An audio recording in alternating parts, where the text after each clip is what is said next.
সম্মানিত উপস্থিতি, তো নিজামটা এমন ছিল, যেহেতু সাইয়েদিনা আদম আলাইহিস সালাম এবং মা হাওয়া আলাইহিস সালামের জামানায় কোনো মানুষ ছিল না। সর্বপ্রথম তারা দুইজনকে আল্লাহ তাআলা সৃষ্টি করেছিল এবং তাদের সিস্টেম ছিল আল্লাহ পাক রব্বুল আলামিন তাদের গর্ভে দুইটা সন্তান দান করত, একটা ছেলে একটা মেয়ে।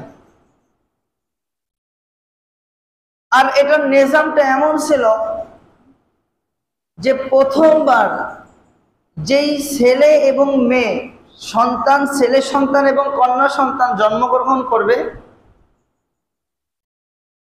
এবং দ্বিতীয়বার যেই ছেলে সন্তান এবং কন্যা সন্তান জন্মগ্রহণ করবে, প্রথম ঘরের ছেলের সাথে দ্বিতীয় ঘরের মেয়ের বিবাহ হবে, আর প্রথম ঘরের মেয়ের সাথে দ্বিতীয় ঘরের মানে দ্বিতীয় যে সন্তান ছেলে সন্তান তার বিবাহ হবে। এটা হলো আল্লাহ তাআলার বিধান ছিল।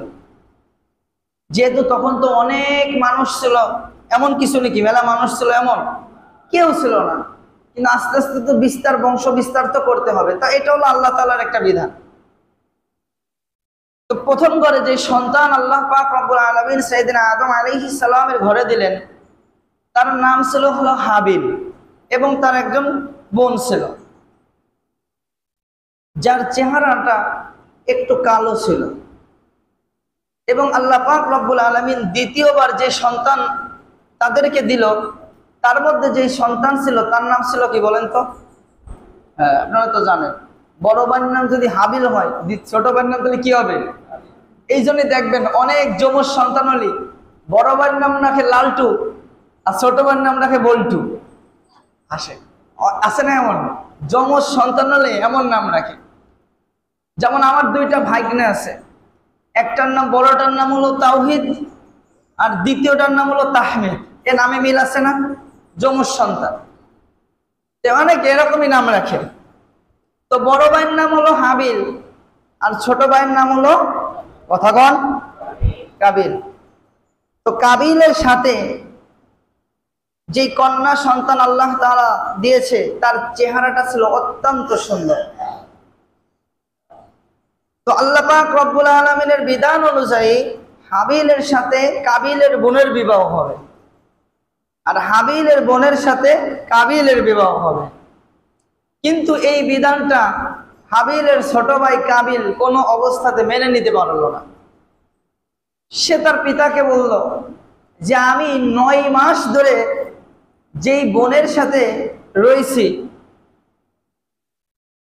তো আমি সারা জীবনটাই তার সাথে কাটাইতে চাই। বড় বোনের সাথে তো আমি বিবাহ করব না, আমি আমার নিজের বোনের সাথে বিবাহ করব। তো এইটা কি আল্লাহ তাআলার বিধান? বলেন, আল্লাহ তাআলার বিধানটা তো এটা না। তো সাইয়েদিনা আদম আলাইহিস সালাম বলতেছে, দেখো তোমাকে যেই কথাটা আমি বললাম এটা হলো আল্লাহ পাক রব্বুল আলামিনের তরফ থেকে আসছে, এটা আমার ব্যক্তিগত কোনো বিষয় না, এটা আল্লাহ তাআলার একটা বিধান। অথচ এই আল্লাহ তাআলার বিধানকে তোমার মেনে নিতে হবে। তো কাবিল কোনো অবস্থাতে এটা মেনে নিতে পারতেছে না যে আমার বোনের চেহারা সুন্দর, আমি আমার বোনকে বিবাহ করব, আমার বোনের সাথে আমার বড় ভাইয়ের কোনো অবস্থাতে বিবাহ হবে না। তো এক পর্যায়ে আল্লাহ পাক রব্বুল আলামিন হযরত আদম আলাইহিস সালামকে জানায় দিলেন যে সাইয়েদনা আদম, তুমি তোমার 2 সন্তানকে কোরবানি দিতে বলো, কোরবানি করতে বলো। যার কোরবানি কবুল হবে তার সাথেই ওই সুন্দরীর বিবাহ হবে। তাহলে আপনি বিষয়টা বুঝতে পারতেছেন? একেবারে শুরুর থেকে সুন্দরী রমণী নিয়ে ঝামেলা, যার কারণে আজকে এই সকালবেলায় ফজরের নামাজের পর আমি একটা হাদিস পড়তেছিলাম, যে হাদিসের মধ্যে রাসূল আকরাম সাল্লাল্লাহু আলাইহি ওয়াসাল্লাম বলতেছেন যে এই দুনিয়ার জামানার মধ্যে 3টা জিনিস হলো বিশাল মারাত্মক ফিতনা। কয়টা বলেন? আরো জোরে কোন? 3টা। তার মধ্যে 1 নম্বর হলো নারী। এই যে কত বড় ঝামেলা, যারা বিবাহ করছে তারা জানে। যার কারণে 90% বিবাহিত পুরুষ অবিবাহিত পুরুষকে এই পিন দেয়, ভাই তুই বিবাহ করিস না, আর করিস না, ঝামেলা আছে। কিন্তু এই জন্য অনেক অবিবাহিত পুরুষ ভয়তে বিবাহ করতে চায় না। আল্লাহ, এ তো বিবাহ করছে, এ তো জানে কি ঝামেলা, আমি যদি বিবাহ করি আমিও যদি এই ঝামেলার মধ্যে পড়ি। রাসূল আকরাম সাল্লাল্লাহু আলাইহি ওয়াসাল্লামের হাদিসের মধ্যে হাদিস, যেটা আল্লাহ রাসূল বলতেছে যে নারী হলো মারাত্মক ফিতনা। একটা নারী পারে জামানার সমস্ত পুরুষের ঈমানকে ধ্বংস করে দিতে। চিল্লাই বলেন ঠিক কি না? সব ঈমানকে ধ্বংস করে দিতে পারে। আল্লাহ পাক রব্বুল আলামিন কোরআনুল কারীমের মধ্যে বলেন,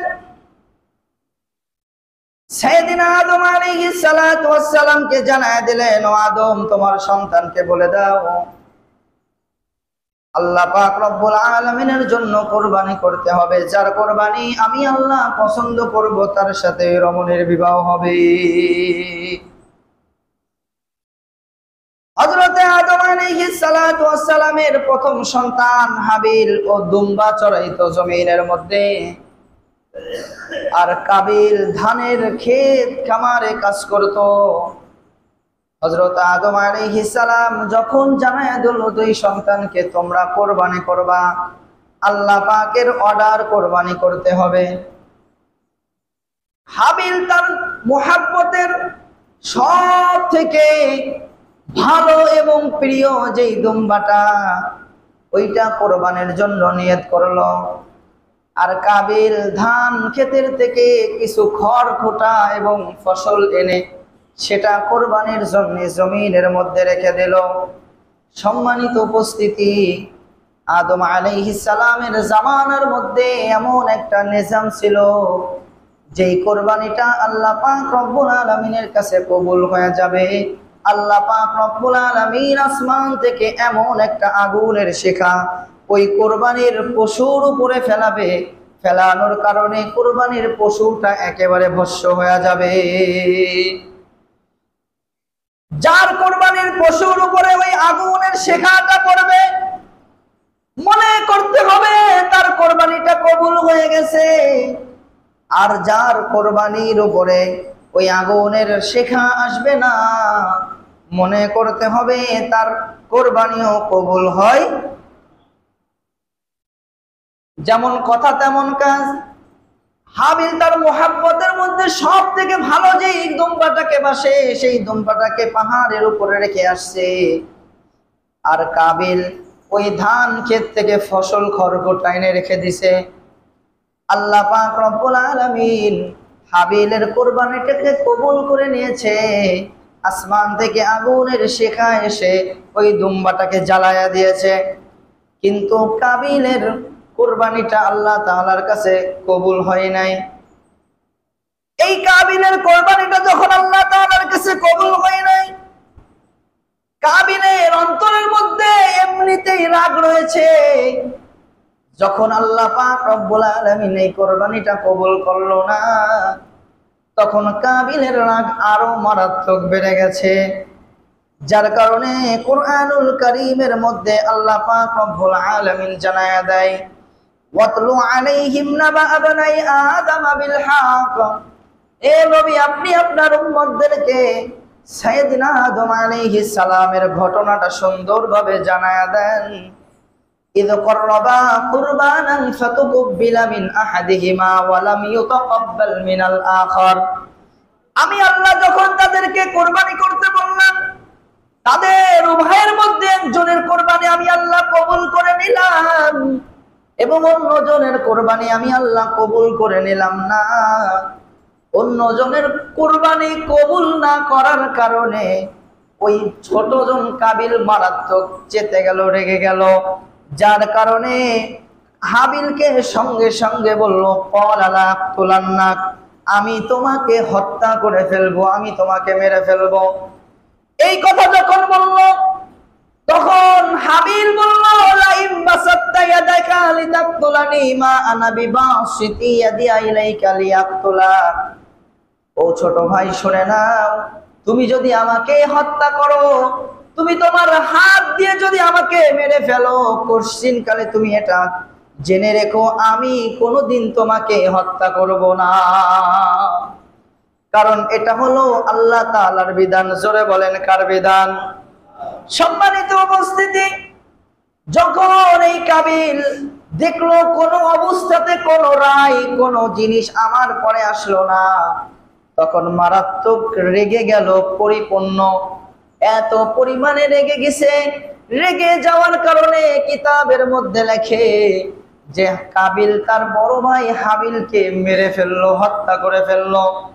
হত্যা করে যখন ফেলছে, এবার এই লাশটাকে নিয়ে যখন বসে আছে, কাবিল চিন্তা করতেছে যে আমি আমার হাবিল ভাইকে, আপন ভাইকে মেরে ফেললাম, এখন আমি কি করব। এমন অবস্থায় আল্লাহ পাক রব্বুল আলামিন এমন একটা কাককে পাঠিয়ে দিল। বলেন তো নামটা কি? কাক পাঠিয়ে দিল। কাক পাঠিয়ে দেওয়ার পর ওই কাবিলের সম্মুখে কাকটা হাজির হয়ে মাটি যখন মুখ দিয়ে খুঁড়তেছে, যখন খুঁড়ে বের করলো, তখন কাবিল মনে মনে চিন্তা করলো, হায় আফসোস, এত বড় হতভাগা আমার মতোই জমিনের মধ্যে কেউ নাই, যে আমি আমার নিজের ভাইকে মারার পরে আমার নিজের ভাইটাকে জমিনের মধ্যে কিভাবে দাফন করব, এতটুকু জ্ঞান আমার মধ্যে নাই।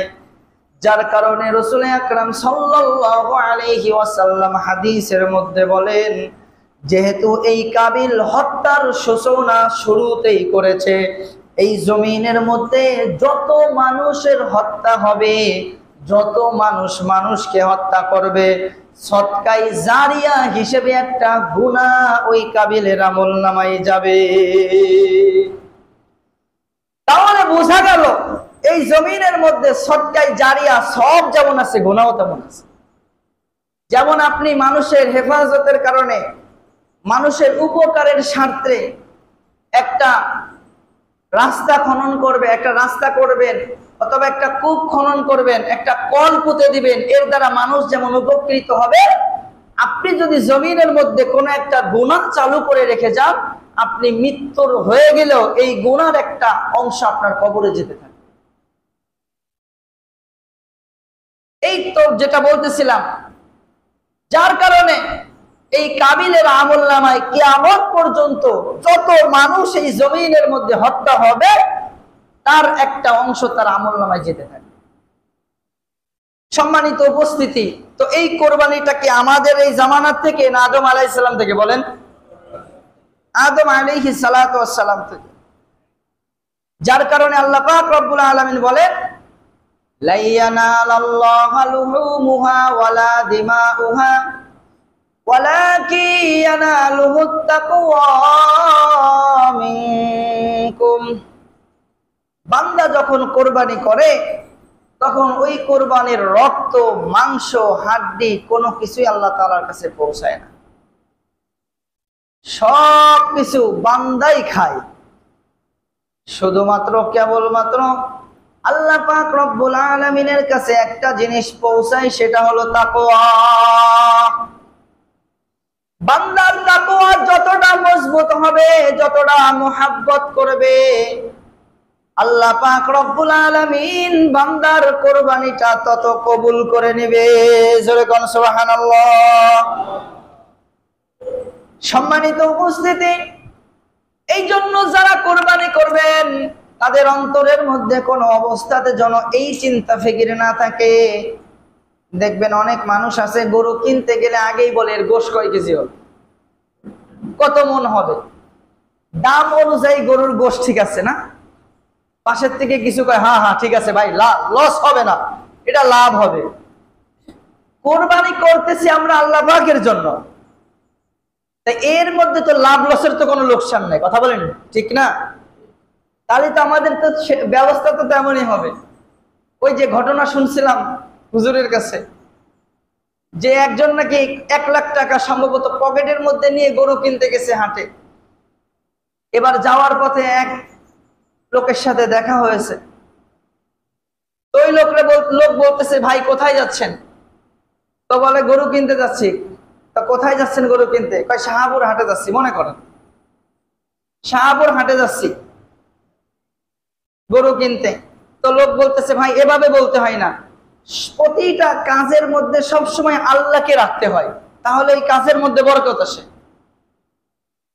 তো আপনি যেহেতু গরু কিনতে যাচ্ছেন, তো বলবেন যে ভাই ইনশাআল্লাহ নিয়ত করছি একটা গরু কেনার, যদি আল্লাহ তাআলা কবুল করে তো একটা গরু কিনবো ইনশাআল্লাহ, কথাটা হবে এমন, তাহলে আল্লাহ তাআলার বরকত আসবে।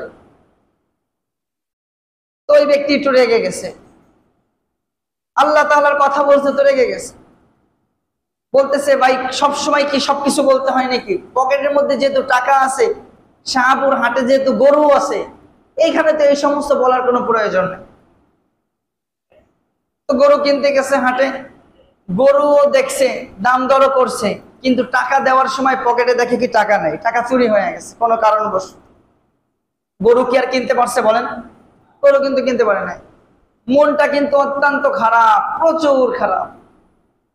এবার আবার বাসার দিকে রওনা করছে। ঠিক অনাকাঙ্ক্ষিত ওই ব্যক্তির সাথে আবারও দেখা হয়েছে। দেখা হয়ে গেলে কয় ভাই গরু কিনছেন কই? সে গরু কই? তো এবার জবান থেকে বের হয়েছে যে ভাই ইনশাল্লাহ গরু কিনতে পারি নাই। ভাই কেন? কয় ভাই ইনশাল্লাহ টাকা চুরি হয়ে গেছে। তখন ভাই কোথায় যাচ্ছেন? কয় ইনশাল্লাহ ভাই গাড়ির বাসার দিকে রওনা করছি।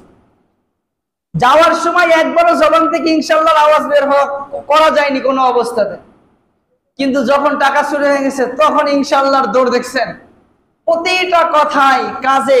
এখন ইনশাল্লাহ, এখন আপনারা বলেন এই যত ইনশাল্লাহ বলুক, যেই টাকা গেছে ও কি আর ফিরে আসবে? কিন্তু শুরুতে যদি আল্লাহ তাআলার নাম নিত, তাহলে ওই জিম্মাদারিটা কে নিত বলেন? আল্লাহ তাআলা নিত। এই জন্য আল্লাহ পাক রব্বুল আলামিন বলতেছেন যে একটা গরু যখন তোমরা কোরবানি দিবা, তো ওই গরুর পরিপূর্ণ মালিক আমি আল্লাহ তোমাদেরকে বানায়া দিছি, শুধুমাত্র তোমাদের অন্তরের খবর জন্য আমি আল্লাহ জানি। তাকওয়াটা যেন আমি আল্লাহর জন্য হয়।